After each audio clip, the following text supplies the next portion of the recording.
या बातमीचे प्रायोजक आहेत हॉटेल बडे पीर। आता मटन व चिकन बिर्याणी फक्त 60 रुपयात।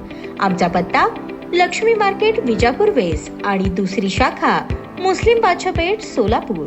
ऑपरेशन परिवर्तन मोहिमेअंतर्गत पोलीस अधीक्षक सोलापूर ग्रामीण अतुल कुलकर्णी, प्रीतम यावलकर अपर पोलीस अधीक्षक व संकेत देवळेकर उपविभागीय पोलीस अधिकारी सोलापूर ग्रामीण उपविभाग यांच्या मार्गदर्शनाखाली सोलापूर तालुका पोलीस ठाण्याचे पोलीस निरीक्षक राहुल देशपांडे यांनी 13 जानेवारी 2026 रोजी विशेष मोहीम राबवून पोलीस ठाण्याकडील अधीनस्थ पोलीस अंमलदार यांच्यासह सोलापूर तालुका पोलीस ठाण्याच्या कार्यक्षेत्रातील वडजी तांडा, शिवा तांडा, बक्षी हिप्परगा येथे चोरून अवैधरित्या चालणाऱ्या दारूच्या हातभट्ट्या व MIDC पाकणी तालुका उत्तर सोलापूर येथे हातभट्टी दारूची विक्री करणाऱ्यांविरुद्ध छापा कारवाई केली आहे। चोरून अवैधरित्या देशी दारूच्या हातभट्ट्यांवर व दारू विक्री करणाऱ्यांविरुद्ध केलेल्या कारवाईत एकूण 8,85,820 रुपये किमतीचा मुद्देमाल जप्त केला असून त्यामध्ये 16,800 लिटर गुळ मिश्रित रसायन, हातभट्टी दारू, प्लास्टिक, लोखंडी बॅरेल मध्ये भरून ठेवलेली गावठी हातभट्टी दारू, तयार करण्याकरता लागणारे साहित्य तसेच अवैधरित्या दारूच्या हातभट्ट्या उद्ध्वस्त करून प्लास्टिक व लोखंडी बॅरेल जागीच फोडून गुळ मिश्रित रसायन जागेवरच नष्ट करण्यात आले। MIDC पाकणी तालुका उत्तर सोलापूर येथे चोरून हातभट्टी दारूची व देशी दारूच्या बाटल्यांची विक्री करणाऱ्यांकडून एकूण 1,820 रुपये किमतीचे 22 लिटर हातभट्टी दारू, 9 देशी विदेशी दारूच्या बाटल्या हस्तगत करण्यात आल्या। यापूर्वी देखील सोलापूर तालुका पोलीस ठाण्याच्या कार्यक्षेत्रात चोरून चालणाऱ्या अवैध देशी गावठी दारूच्या हातभट्ट्या उद्ध्वस्त करून कारवाई करून संबंधित इसमाविरुद्ध महाराष्ट्र दारूबंदी अधिनियमाद्वारे गुन्हे दाखल करण्यात आले आहेत। सदरची छापा कारवाई अतुल कुलकर्णी पोलीस अधीक्षक, प्रीतम यावलकर अपर पोलीस अधीक्षक, संकेत देवळेकर उपविभागीय पोलीस अधिकारी सोलापूर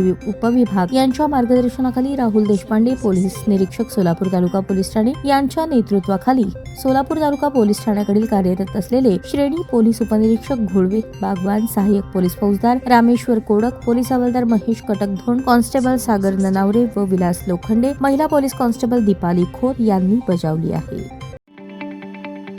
ताज्या बातम्या पाहण्यासाठी प्राईम महाराष्ट्र न्यूज चॅनलला सबस्क्राईब करा।